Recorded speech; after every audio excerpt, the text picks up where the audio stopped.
안녕하세요, 뷰티원 박진호입니다. 요즘 클린 뷰티, 사실 클린 뷰티는 한물 갔죠. 비건, ESG, 친환경, 재활용 이런 얘기들 굉장히 많이 하잖아요. 그 본질이 뭘까? 왜 우리나라에서 이런 얘기를 하고 해외에서 어떤 얘기를 할까? 이 차이점을 분명히 알 필요가 있고 본질적인 부분들을 좀 탐구할 부분들이 사실 있는데 너무 표면적인 그런 기사나 글들이 많다 보니까 결국은 유통 채널, 이 소비자 앞단에서는 그런 브랜드들이 굉장히 실적이 못한 부분들이 있고요. 반면에 이 제조 사이드에서는 그 제조량이 어마어마하게 또 많아지는 거죠. 그런 부분들을 해결하려면 해외 사례들을 많이 연구할 필요가 있거든요. 그렇기 때문에 제가 계속 브랜드 스토리를 말씀드리는 것도 그 본질을 어떻게 하면 깨우칠 수 있을까가 되게 중요하기 때문에 이런 영상을 좀 다루고 있습니다. 한국인 피부에 맞춤, 이런 문구 다들 들어보셨죠? 그런데 여기 이 브랜드는 이런 거 다 접어두고 오로지 고객의 피부 색에 집중을 합니다. 너무 집중한 나머지 파운데이션 색깔만 50가지라고 하는데요. 2017년도 런칭한 이 브랜드는 런칭한 지 약 5년 만인 2022년 기업 가치를 약 4조 3천억 원을 달성하게 됩니다. 세계에서 가장 비싼 차 부가티를 200대를 살 수가 있습니다. 도대체 어떻게 하면 이런 어마어마한 가치를 창출하고 게다가 전 세계인의 관심을 한 번에 받을 수가 있었을까요? 고객의 가려운 곳을 긁어주는 것만으로 엄청난 가치의 기업이 된 곳 팬티 뷰티에 대해서 알아보겠습니다. 팝의 여왕이 불리던 리안나는 현재 2016년 이후로 정규 앨범 소식이 전해지지 않고 있습니다. 다들 목이 빠져라 기다리고 있는데 말이죠. 갑자기 리안나? 네, 팬티 뷰티의 창업주이자 대표가 바로 리안나입니다. 리안나의 노래가 좋은 건 진작 알고 있었지만 화장품까지 이렇게 대박이 날까 싶었는데요. 팬티 뷰티를 화장품을 출시하자마자 판매 2초 컷이라는 별명을 얻을 정도로 큰 사랑을 받게 됩니다. 첫 달에 1억 달러라는 판매고를 세웠으니 말이죠. 리안나 팬티 뷰티는 성장에 힘입어 2022년 포브스에 선정한 억만장자의 이름을 올리게 됩니다. 그녀의 성공에 리안나 이름 값이지 리안나 유명세 정도면 당연한 거 아니야? 이럴 수가 있겠지만 팬티 뷰티에 또 특별함이 있습니다. 바로 앞서 이야기했던 50가지나 되는 파운데이션 컬러인데요. 100호부터 005까지 5호단으로 쪼개져 있고요. 웜톤, 쿨톤, 자신의 피부 타입에 적절한 색상을 선택을 할 수가 있습니다. 실제로 거의 모든 인종 피부색을 담고 있다고 하는데요. 그래서인지 팬티 뷰티의 홍보 영상에는 다양한 인종 모델이 등장합니다. 여기에 모델 정우현 씨도 얼굴을 비추게 되죠. 이렇듯 다양성에 집중한 팬티 뷰티의 파운데이션은 인종차별이라는 문제와 맞닥뜨리면서 뉴욕 타임즈가 꼽은 2017년 가장 훌륭한 발명품에 선정되기도 했습니다. 지금 이를 벤치마킹해 맥이나 헤라 등 다양한 브랜드에서 피부색 맞춤형 파운데이션을 선보이고 있지만 팬티 뷰티 출시 당시에 거의 전무했다고 볼 수 있습니다. 있었더라도 팬티 뷰티만큼 다양하진 않았죠. 그렇습니다. 또 다른 유행을 선도를 하는 겁니다. 특히 헤라는 최근에 개개인 피부색에 맞는 커스텀 파운데이션을 제작을 하고 있죠.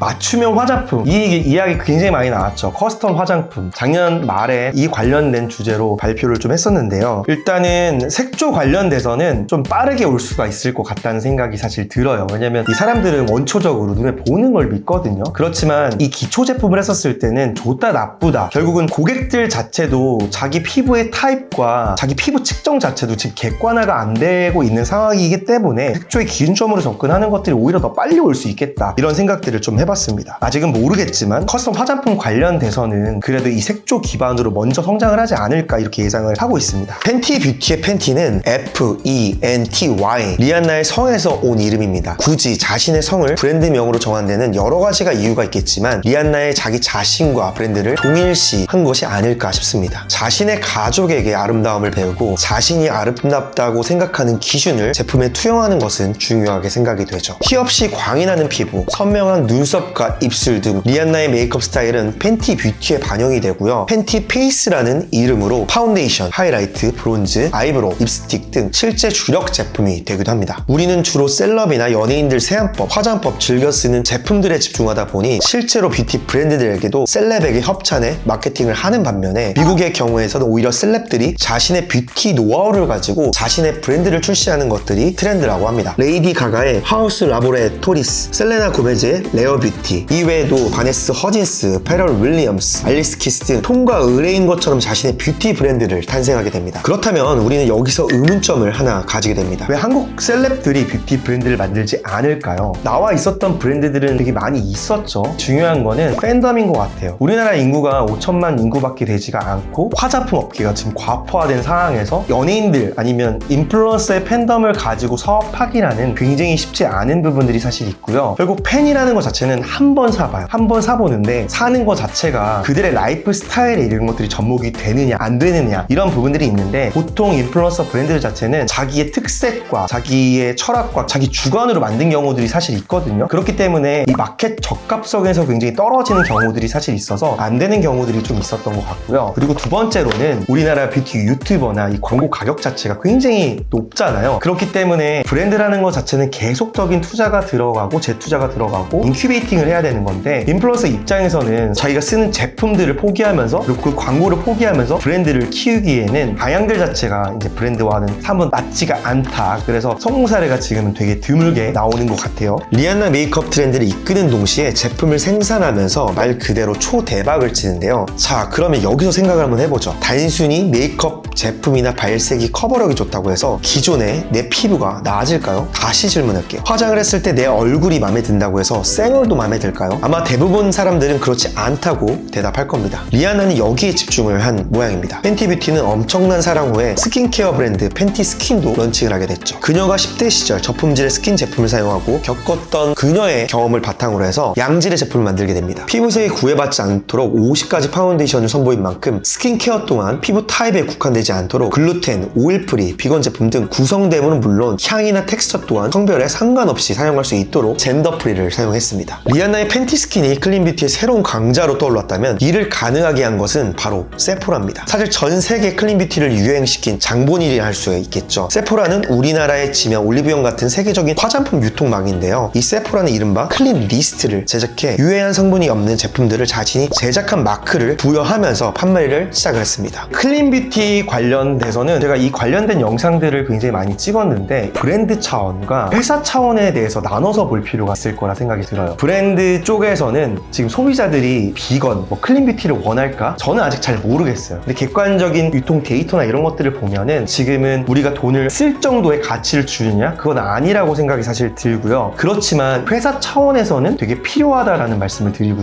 싶을 것 같아요. 그래서 이 클린 뷰티와 비건 자체를 컨셉으로 가지고 가는 것보다는 이왕이면 비건, 약간 이 포인트가 되게 중요한 거죠. 점점점 뷰티 시장 자체가 세분화가 되다 보니까 이런 부분들을 단순히 비건으로 나누는 것들이 아니라 기존에 있었던 브랜드 제품을 추가적으로 이왕이면 비건으로 만들자, 약간 이 포인트로 보시는 것들이 오히려 명확하지 않을까 싶습니다. 요즘 글로벌 시장의 포용성, 다양성에 집중하고 있습니다. 과거 우리 알던 살색, 인간의 피부색을 대표하는 것이었습니다. 이제는 개개인의 모두 피부색이 각자를 대표하게 되었습니다. 팬티 뷰티는 어쩌면 저 흐름보다 굳건히 하는 존재가 될 것 같습니다. 리안나 또한 매체들과 인터뷰에서 항상 여성 그 자체로의 태어남을 자랑스러워하면 한다. 메이크업은 우리가 가진 아름다움을 돋보이게 해주는 수단일 뿐이라고 하면서 자신만의 아름다움을 찾아가기 바란다 라고 이야기를 전달하고 있습니다. 오늘은 팬티 뷰티에 대해서 좀 알아봤고요. 제가 느꼈던 것들은 한가 이게 원리 원칙들이 사실 있었던 것 같아요. 인플루언서 브랜드로 시작을 했지만 결국은 이 세포라라는 유통 채널과 정해놓은 그런 지표를 가지고 브랜드가 성장이 되었다는 거죠. 우리도 항상 생각해야 되는 것들 자체가 결국 플랫폼, 인큐베이팅을 시킬 수 있는 것들, 브랜드와 뗄래야 뗄 수가 없다 보니까 플랫폼과 트렌드의 전략을 같이 맞물려서 볼 필요가 있다, 이렇게 말씀을 드릴 수가 있을 것 같고요. 이거 관련돼서는 저희 비스컴퍼니가 매달 뷰티 트렌드 리포트를 만들고 있기 때문에 그 부분들을 요청드리면은 저희가 전달 드리도록 하겠습니다. 오늘 영상 여기까지 하겠습니다. 감사합니다.